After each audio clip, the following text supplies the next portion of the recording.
Figueres, un grup d'escriptors s'ha tancat aquesta nit al castell de Sant Ferran per escriure relats de por. De l'experiència en sortirà un llibre terrorífic.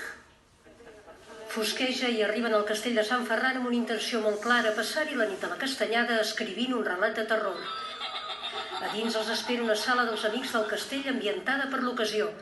Aquí, compartint espai i temps, faran allò que solen fer sempre sols, escriure. Haver-te de concentrar enmig de tanta gent, però que també et permet aquest feedback, no? I aquesta conversa, si convé en un moment determinat, em sembla extraordinària. I farem molta conya i molta gresca i la cosa sortirà.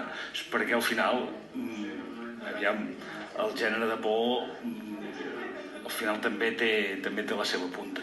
Intentar crear terror a Figueres, que ja és una ciutat que s'hi ve bastant el gènere, però que ha de fer que sorgeixi encara més.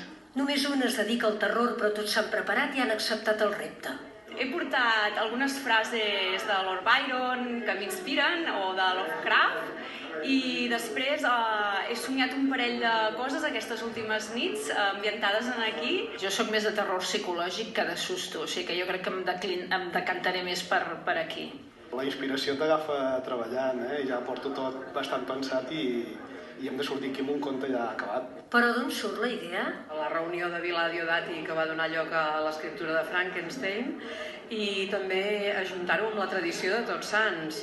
Allò que abans, quan no hi havia televisió, doncs la gent es reunia amb tota la família, menjaven castanyes, s'explicaven històries de por, d'ànimes en pena. També hi ha un il·lustrador perquè tot allò que escriuran es recollirà en un llibre.